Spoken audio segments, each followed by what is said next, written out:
Председателе, почитуван колега Бајрами, се согласувам со вас кога кажавте дека ни разрешувањето, ни именувањето на министрите немаат врска со подобрување на животот во Република Македонија.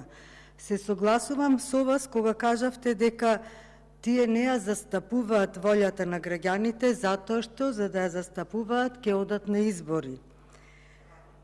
Желбата да се задржи власта е голема, па дури и да се уништи државата, затоа што никој не ја гледа големата слика во државата. Единствена нивна грижа е да седнат во фотелја. Оваа држава, која ќе заминат, ќе остават задолжена до гуша, во криминал до гуша. Еден податок ќе ви кажам. Во последните 3 години од Република Македонија се иселиле од 5 до 6 илјади медицински сестри и 2200 доктори. Во последните 3 години од тоа што е се розово во нашата држава. Каква иднина ќе има оваа наша држава? Дали некој се е прашал за тоа? На економски план видовме што направија и каква порака испратија со подпишувањето на еврообврзницата, односно порака за нестабилност и неизвестност. Точно е, пазар 3 пазарење за бизнис интереси и лични кадровски амбиции.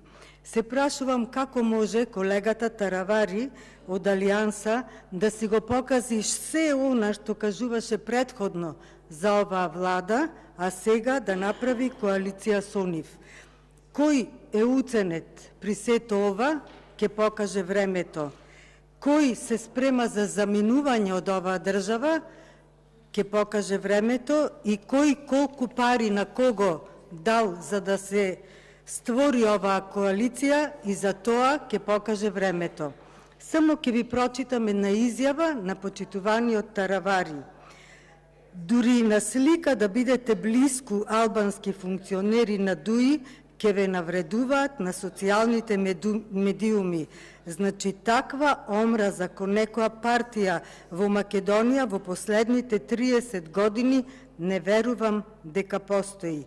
Па како можеме да зборуваме за напредок и промени кон добро, кога 18 години живееме во еднопартиски систем, во кој, замислете, корупцијата, пресметките, калкуланството и реваншизмот биле главни адути на располагање. Тоа го кажувал почитуваниот Таравари. Благодарам.